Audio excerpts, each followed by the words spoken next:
You know, we didn't flinch not one time. In games like that, them type of games all week, we already knew them type of games you live up for, that you wait for to happen. But overall, to see our whole team, and especially like the defense and everybody just to come out that fast, and that was like a big emphasis on what Coach Kelly was talking about, just starting fast, and the defense started extraordinarily fast. So, when you see things like that and like you hold an offense like that to a low scoring amount like that, that's a proud moment for you and your team. It starts with Blake Baker, but then all the other new coaches. How much of this is coaching this year? A lot of it, I can speak for the edges ourselves. Coach Peoples, he making the emphasis just for guys to go out there and challenge themselves to be better every day. You're not gonna be 100% every day. Some days you're not gonna want to do it, but he makes sure he pushes you and holds you to a standard that makes you want to go out there and just compete for him. And I really appreciate Coach Peoples for that. He's been teaching me and Savion a lot of things.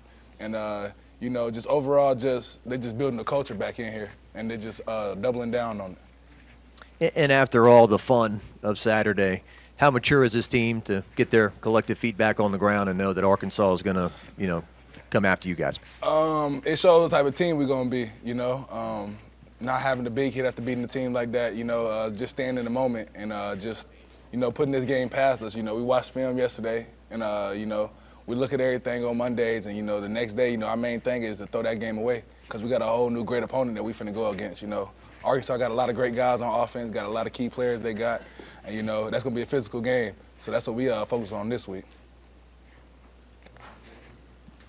Yeah, kind of how you were talking about watching film on Monday. What maybe is some areas that you individually or the defense as a whole maybe can look to improve on? Just little nicks and dabs to it. We had a lot of myself just overall Jackson Dart had 2 big runs. And I was keying the tight end most of the time. And if I would have just keyed the tackle and just played it and then shot it, and just fixing on the errors that I had, I could have stopped a lot of those plays from being big yard plays. So just knocking out the chunk plays, same thing. But the same thing I said last time, just keeping that mentality, bring that old LSU defense back. So it seems like your game every single week is developing, but what really about what your preparations week in and week out are really allowing you to create chaos in the backfield and really be involved in most of the defensive plays that we saw last week against Ole Miss? Coach Peoples always tell me, so during this whole season, he showed me okay, the weeks that I practiced hard and I had an exceptional week at practice, look at the outcome of the game. So I feel like I took my preparation and practice to a whole nother level and just honing in on the details and everything, and just when you winning in practice and you consistently just getting it better in practice and you consistently rep that thing over and over, it just gets easier for you. So it's on game day, it just feel like everything just feel way easier, and I'm able just to play fast. What has led to Savion's success on the other end? The same thing with me, Coach Peoples, Savion is just, he a high motor guy. And, Savion work hard, just like the next man, Savion work hard. Savion took a big leap in losing his weight. I think that was his big thing that played a role in for Savion, cutting down and fixing his diet up. And ever since he been doing that, Savion been explosive off the edge, able to bend the corner, get back there and make a lot of plays.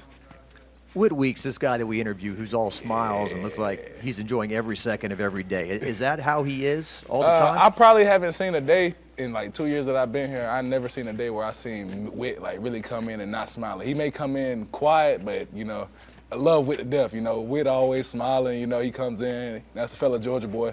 I love Whit. Whit got energy every day. Even if he's hurt, today we just had practice today. We out there hurting. Everybody out there hurting, but Whit got the energy. He's still hurting. Whit didn't play. Everybody didn't play a lot of snaps, but Whit energy is just contagious. It just fills up a room. You just love it. 18 tackles, huh? That's crazy. That's a bad man. I told you, that's a bad man. 18 tackles. It's every time I look around, I see somebody get to the next level, you just see Whit come out of nowhere, just swanton bombing and getting them. It's crazy. Couple more guys. Tell me about your big tackle. 4th and 1, they go for it. 4th and 1. I feel like that was probably my biggest play of my career. Because, I always wanted to take the next step in being a run defender. I just didn't want to just be a third down guy, But just being able to get in there, coaches putting us in the right spots, didn't get the call, but, you just got to check whoop ass sometimes, just go get the ball. That's all you got to do. In terms of just the atmosphere of the game, where would you say this game This kind of ranks? this is the number one. That was the number one game for me. Crowd crowd rush the field. We're in a dogfight with Ole Miss the whole game. It goes down to overtime. Them type of games that you sit down like when you was a kid and you watch, like you just sitting back and just watch it on TV, and then like now you're a part of it, and it's just like, sheesh, that's a different atmosphere. That atmosphere in Baton Rouge was crazy. Like the light show, like I don't know what they had on their wrists. I didn't even know that was happening, but it was like after the fourth down stuff, I just saw everything start flickering. I'm like, oh, that thing was nice. On Saturday, you guys proved a lot of people wrong about the LSU Yes, sir. defense, the storyline. How did it feel to prove, like I said, all those people wrong and to prove that LSU's defense is legit? We still got a long season, so we still got to continue to prove people wrong. So it's like we're not trying to really lock in on like the little outside noise saying that we did good, because it's like we still got tough opponents coming up, and we just got to be able to stay consistent and consistently do that. So we try not to get the big head about it, and we just trying to make everything an expectation for us now instead of being surprised by it. Just make it an expectation.